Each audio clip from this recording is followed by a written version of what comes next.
نبی کریم صلی اللہ علیہ وسلم نے فرمایا، اللہ تعالیٰ نے کوئی بیماری ایسی نہیں بنائی جس کا علاج پیدا نہ کیا ہو، یعنی کوئی بیماری بھی لا علاج نہیں۔ تو اس سے کیا پتہ چلتا ہے کہ انسان کو کسی بھی قسم کی کوئی مرض، کوئی بیماری آ گھیرے تو وہ مایوس نہ ہو، پریشان نہ ہو، اور یہ نہ سوچے کہ اس بیماری سے وہ مر ہی جائے گا، کیونکہ بیماری کے بعد عام طور پر انسان اس خوف میں مبتلا ہو جاتا ہے کہ اب وہ کسی کام کے قابل نہیں، اب وہ شاید اس بیماری کے ساتھ دوسروں کا محتاج ہو جائے، یا بالآخر اس کی موت ہی آ جائے۔ موت تو برحق ہے، موت کو تو آنا ہی ہے ایک دن، لیکن ضروری نہیں کہ یہی بیماری موت کا ذریعہ بنے۔ موت تو بیماری کے بغیر بھی آ جاتی ہے۔ اس لیے انسان کو بیماری کے آنے پر سب سے پہلی بات جو کرنی ہے وہ ہے امید کا دامن تھام، اللہ رب العزت کے ساتھ اچھا گمان رکھنا، کیونکہ بیماری انسان کے گناہوں کو دھونے کا ذریعہ بنتی ہے۔ بیماری انسان کے اندر عجز و انکساری پیدا کرتی ہے، بیماری انسان کی اصلاح کا ذریعہ بنتی ہے۔ اور یہ کس طرح ہوتا ہے کہ جب انسان بیمار ہوتا ہے یا غم زدہ ہوتا ہے یا پریشان ہوتا ہے تو اس کی توجہ سراسر اس خاص پریشانی کی طرف ہو جاتی، باقی چیزیں اتنی اہم نہیں رہتی جو غیر ضروری ہوتی، بلکہ بیماری میں تو انسان بعض اوقات اپنے فرائض تک سے بھی غافل ہو جاتا ہے اور بہت سی چیزیں اس سے چھوٹ جاتی۔ اگر انسان دیکھے تو اس میں بھی ایک مثبت پہلو ہے، کیونکہ انسان عام حالات میں اتنی مصروفیت کا شکار ہوتا ہے کہ اس کو بعض اوقات بہت اہم چیزوں کی طرف توجہ دینے کا وقت ہی نہیں ہوتا، سوچ ہی نہیں آتی۔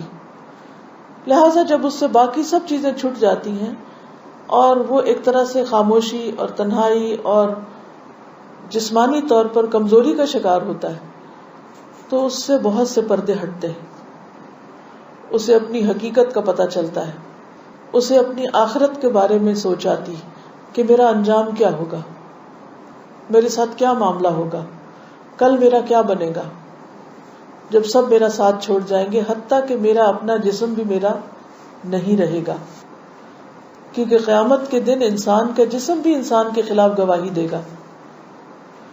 یہ سوچ عام دنوں میں نہیں آ سکتی، انسان ایسی چیزوں کے بارے میں سوچتا ہی نہیں، کیونکہ جب تک جسمانی طور پر وہ طاقتور ہوتا ہے، باہمت ہوتا ہے، وہ سمجھتا ہے وہ سب کچھ کر سکتا ہے، اس کے لیے کچھ مشکل نہیں، ہر چیز اس کے قابو میں ہے، کنٹرول میں ہے، ہر چیز اس کی اپنی ہے۔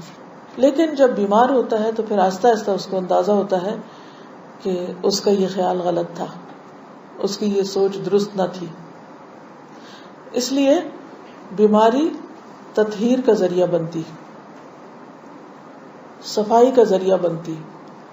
بعض اوقات جسمانی بیماری روحانی صحت کا ذریعہ بنتی،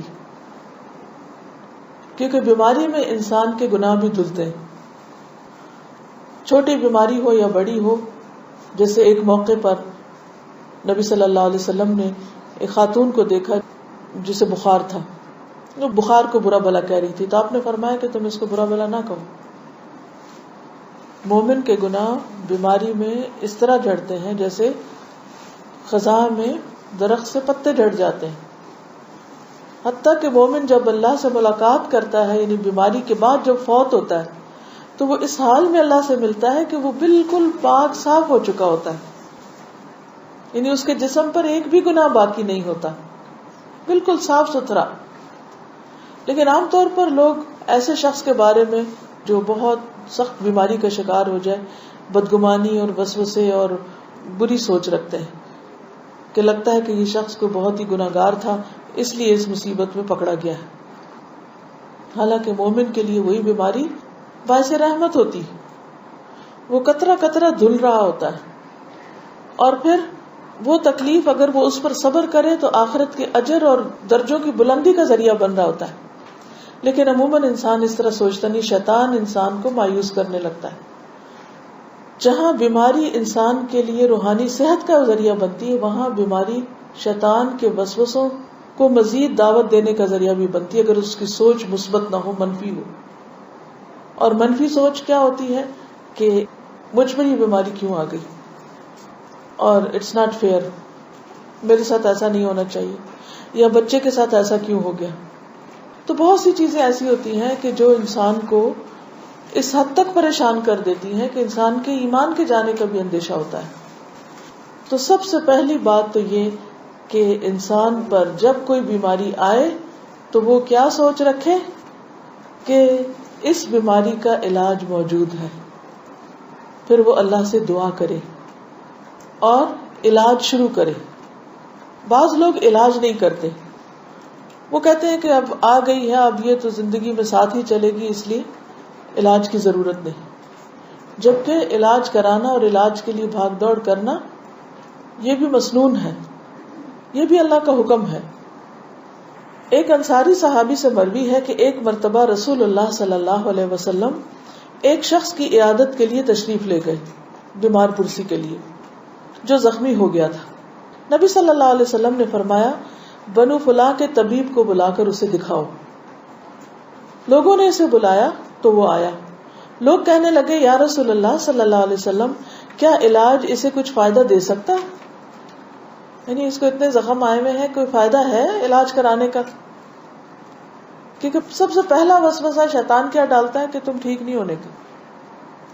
اور اس طرح وہ سائیکولوجیکل ایفیکٹ ایسا ہوتا ہے کہ انسان ہمت ہی نہیں کرتا کہ وہ پازیٹیو سوچ سوچے اور وہ اس سے باہر نکلنے کی کوشش کرے. نبی صلی اللہ علیہ وسلم نے فرمایا، سبحان اللہ، اللہ نے زمین میں کوئی ایسی بیماری نہیں اتاری جس کی شفا نہ رکھی. یہ الگ بات ہے کہ ہمیں نہ پتا ہو، لیکن شفا موجود ہے اور علاج کرانے کا بھی حکم. انس رضی اللہ عنہ سے مروی ہے کہ رسول اللہ صلی اللہ علیہ وسلم نے فرمایا، اللہ نے جب بیماری کو پیدا کیا تو اس کا علاج بھی پیدا کیا، اس لیے علاج کیا کرو.